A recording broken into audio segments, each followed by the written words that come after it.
Hello दोस्तों, राधे राधे, जय श्री कृष्ण, हर हर महादेव। बहुत बहुत स्वागत है रूबी सिंह लोकगीत में आप लोग के। तो चलिए जाए, एक बहुत ही प्यारा गाना सुनाओ थी।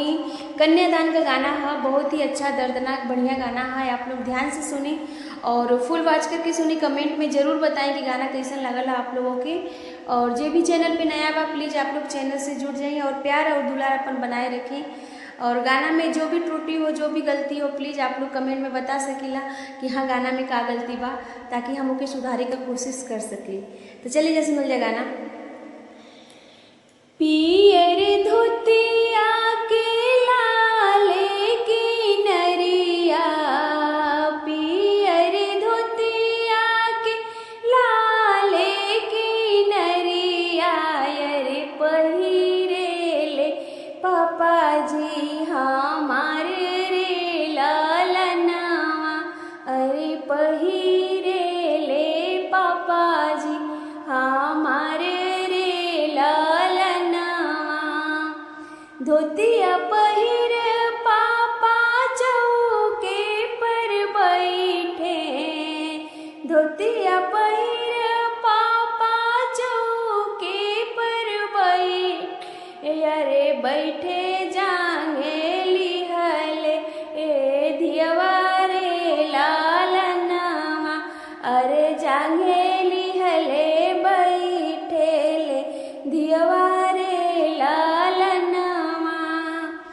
कापिला कुशवा हो कपिला कालसवा, कापिला कुशवा हो कपिला कालसवा, अरे कापेले पापा जी हमारे रे लालनवा, अरे कापेले पापा जी हमारे रे लालनवा।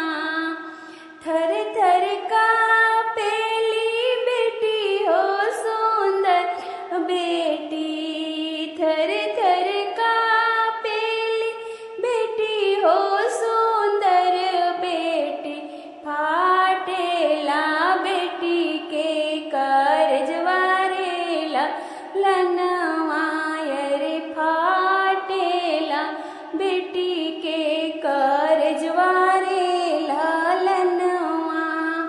हाथ जोड़ी बोले ले पापा होया पापा, हाथ जोड़ी बोले ले पापा होया पन पापा, सुना समधी वचना हमारे रे लालनवा, अरे सुना समधी वचना हमारे रे लालनवा। कथी के कर जवाब नहीं मोरे समधी, कथी के कर जवाब नहीं मोरे समधी, अरे कैसे करी कन्यादान रे लालनवा, अरे कैसे करी कन्यादान रे लालनवा।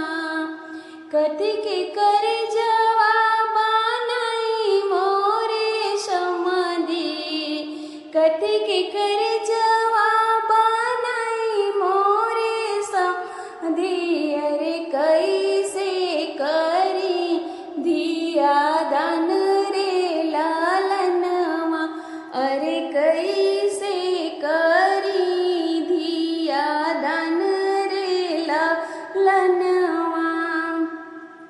हंसी हंसी बोले ले बेटा के पापा, हंसी हंसी बोले ले बेटा के पापा, अरे सुनी समधी वचना हमारे रे लालनवा, अरे सुनी समधी वचना हमारे रे लालनवा।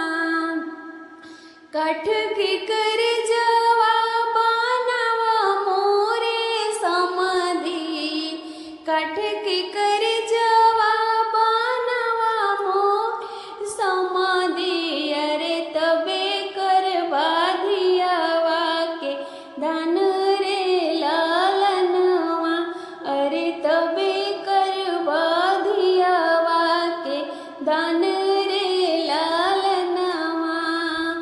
कठ के गर जवाब नहीं मोरे समधी, कठ के कर जवाब नहीं मोर समधी। अरे तबे करी धिया कन्या दान रे लालनवा, अरे तबे करी धिया कन्या दान रे लालनवा।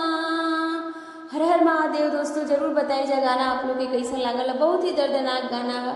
एक ठे बाप के बेटी के त्यागल बहुत बहुत बहुत बड़ी बात होखेला। ठीक है, ये गाना जे भी सुनी आँख में आंसू भरे वाला है, लेकिन ध्यान से सुनब जा तबे गाना का महत्व पता चले। हर हर महादेव।